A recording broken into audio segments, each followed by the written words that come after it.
Madurai walked into my own estate sale. My family was selling everything I owned.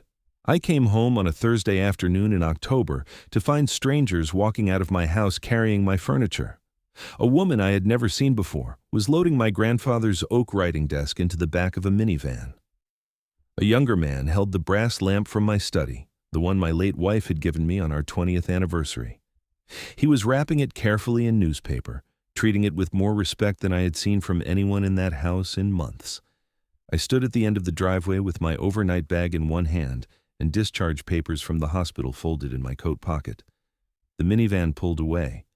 The man with the lamp nodded at me as he passed, perhaps thinking I was another buyer arriving late. The front door stood wide open. A hand-lettered sign taped to the mailbox read, "Estate sale today only." I set my bag down on the grass and walked toward the house. The living room had been transformed into a retail space.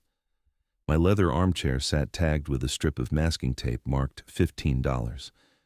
The bookshelf my son had helped me build 30 years ago stood half empty, the remaining volumes arranged in neat stacks on the coffee table with prices scrawled on index cards. I recognized my daughter-in-law's handwriting.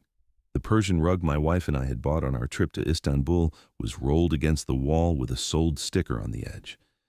My son stood near the fireplace taking cash from an elderly couple. He was counting bills with the practiced efficiency of someone who had been at this for hours. His wife sat at my dining table with a metal cash box open in front of her, sorting coins and making notes in a ledger. Neither of them had seen me yet. The couple took their change and carried a box of my wife's china toward the door.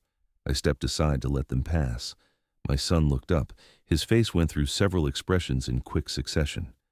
Shock arrived first, then something close to panic, and finally a forced smile that did not reach his eyes.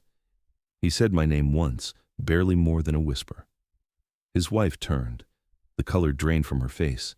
She stood so quickly, the chair scraped against the hardwood floor. "Dad," my son said, "you're back." I nodded. I set my bag down inside the door and looked around the room with the same calm I had cultivated through 40 years of contract negotiations and difficult business meetings. The dining table was covered with small items, picture frames, my watch collection, a wooden box that had held my cufflinks, all of it tagged and priced. "We didn't think you were coming home," his wife said. Her voice was tight. "The hospital discharged me this morning," I said. "The infection cleared faster than expected." My son glanced at his wife. She looked at the floor. A middle-aged woman came down the stairs carrying one of my sweaters and asked how much for the clothes in the bedroom. My daughter-in-law told her. Everything upstairs was half off. The woman went back up. I could hear her footsteps moving through the hallway above us. "You should have called," my son said. "I tried," I said. No one answered. He had no response to that. I walked through the living room and into the kitchen. The back door was open. 2 men were loading my workbench into a pickup truck. I watched them secure it with bungee cords and drive away. The garage stood empty except for oil stains on the concrete and the faint smell of sawdust. I returned to the living room. More people had arrived. A young couple was examining the couch. An older man held up one of my framed photographs and asked if the price was firm. My daughter-in-law said she could go down $5. He paid and left. I sat down in my armchair, the one marked for $15, and watched. My son approached slowly. "Dad, we can explain." "I'm sure you can," I said.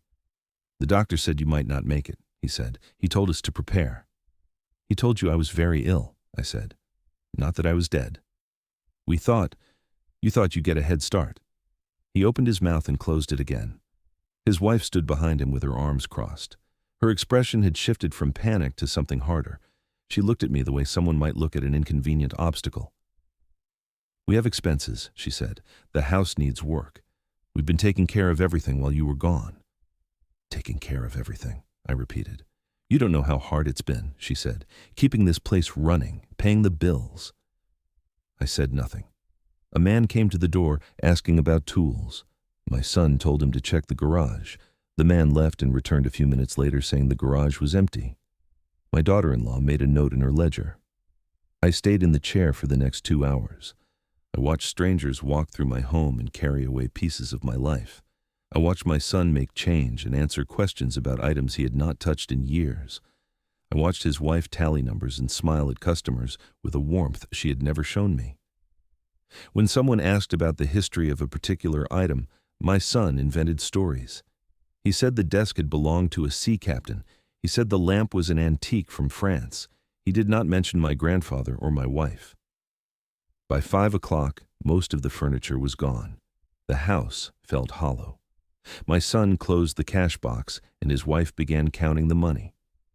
I stood and walked upstairs. My bedroom had been stripped. The bed frame remained, but the mattress was gone. My dresser stood empty with all the drawers pulled out. The closet door hung open. A few wire hangers swayed on the rod. I checked the bathroom. The medicine cabinet was bare. Even the towels had been sold. I went back downstairs. My son and his wife were sitting at the dining table dividing cash into envelopes. They looked up when I entered. "We made almost 8,000, his wife said. She sounded pleased. "Congratulations," I said. My son pushed an envelope toward me. "This is for you. Your share." I looked at the envelope but did not touch it. My share of my own belongings. "We were going to use it for the funeral," he said. "And to settle your debts." "What debts?" He hesitated. "The hospital bills, the house payments." "I paid off this house in 1998, I said. His wife's expression tightened. "There are other expenses." "Such as?" "Maintenance, taxes, utilities." "I've been paying those from my account," I said. "The same account you both have access to for emergencies." Neither of them spoke. I pulled out one of the dining chairs and sat down. The table was the only piece of furniture left on the first floor. Everything else had been carried away by people whose names I would never know. "Let me ask you something," I said. "When exactly did you decide to do this?" My son looked at his wife. She looked back at him. He cleared his throat. 3 weeks ago, when the doctor said you were being moved to intensive care." 3 weeks, I said. "You've been planning this for 3 weeks." "We had to move fast," his wife said. "These things take time to organize." "I'm sure they do," I said. "Sorting through someone's life, pricing their memories, advertising to strangers." "You're making this sound worse than it is," she said. "Am I?" "We thought you were dying," my son said. His voice cracked slightly. "We thought we were doing the right thing." I looked at him for a long moment. He was 52 years old. I had raised him alone after his mother passed. I had paid for his education and helped him start his business and bailed him out when that business failed. I had co-signed loans and covered shortfalls and never asked for repayment. I had done these things because he was my son, and because I believed family took care of family. "Where were you going to put the money?" I asked. "What?" "The $8,000. Where was it going?" His wife answered.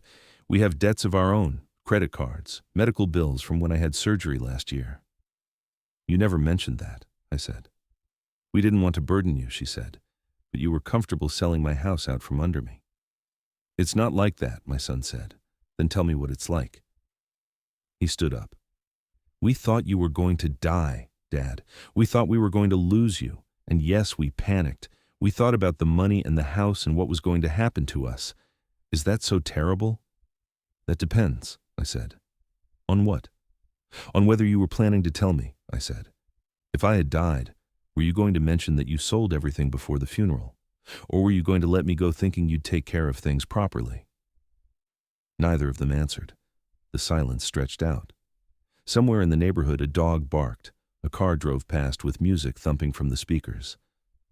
"I think you should go now," I said quietly. "This is our house too," his wife said. "No," I said. "It isn't." My son stepped forward.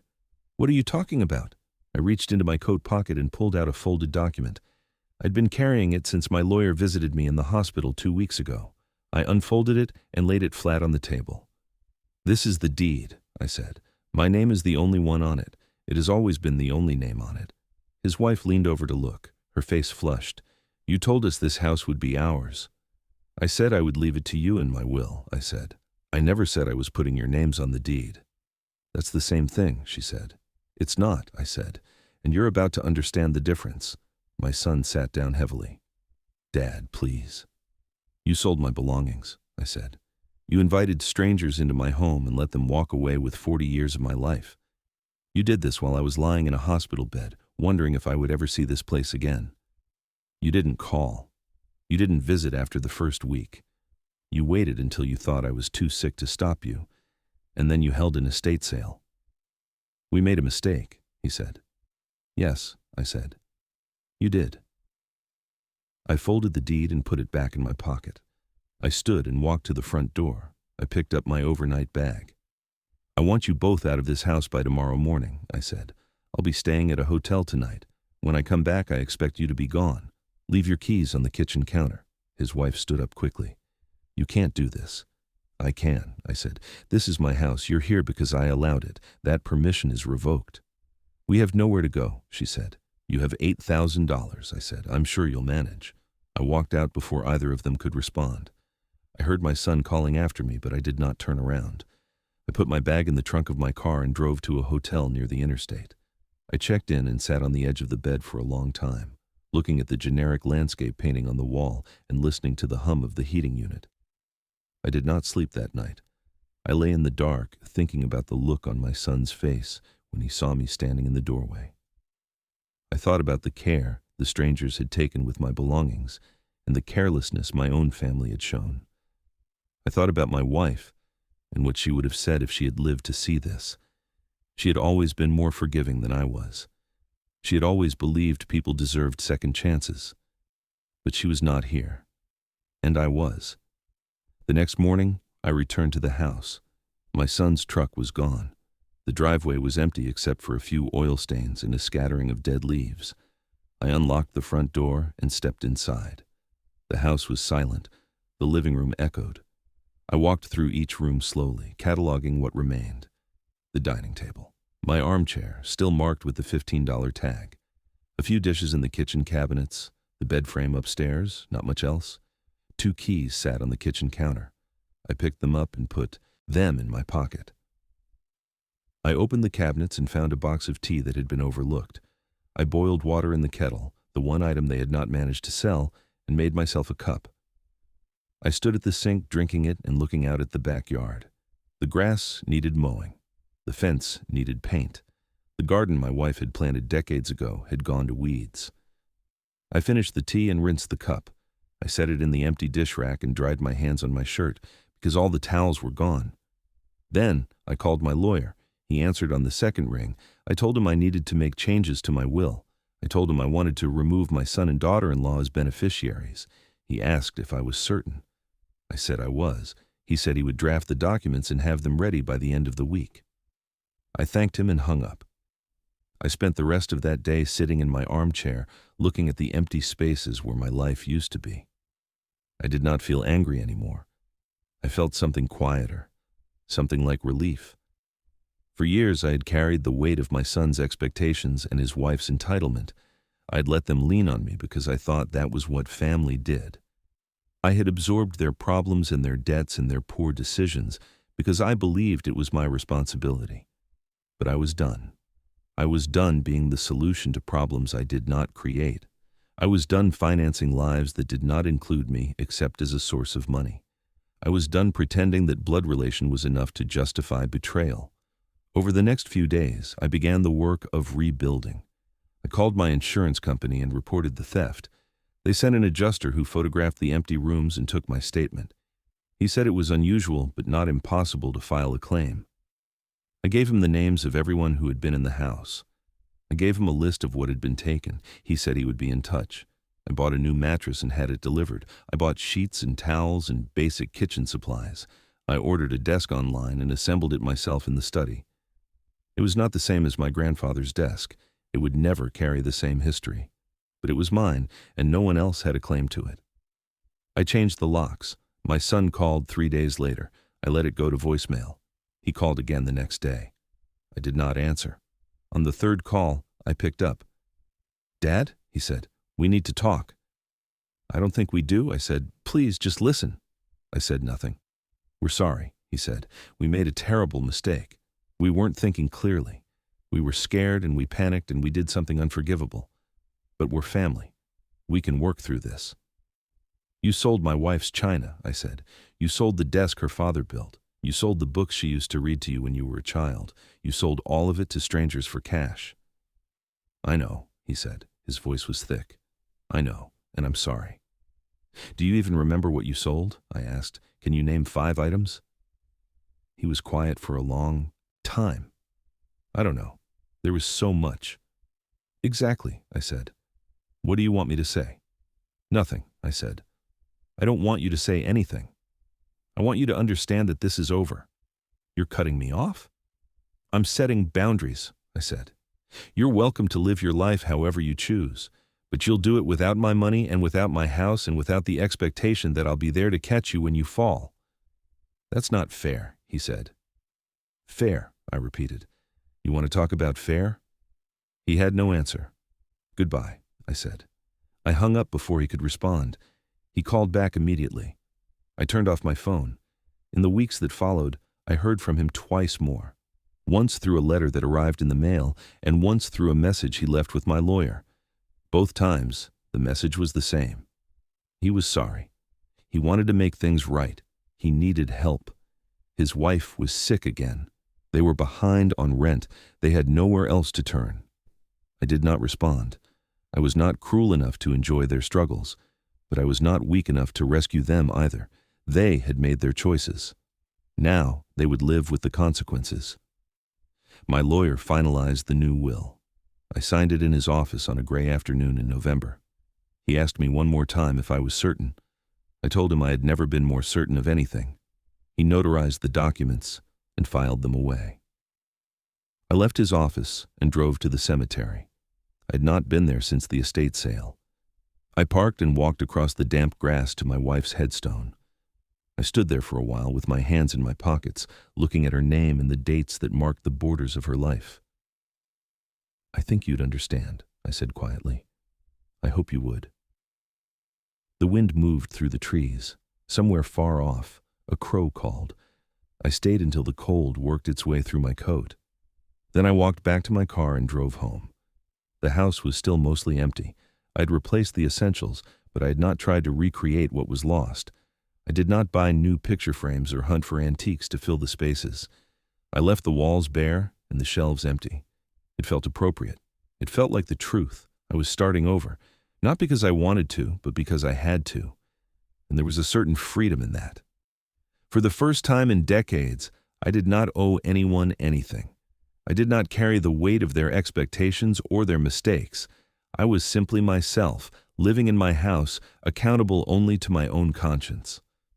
On Thanksgiving, I ate dinner alone. I made a small turkey and roasted vegetables and poured myself a glass of wine. I sat at the dining table with a book and read while I ate. It was quiet. It was peaceful.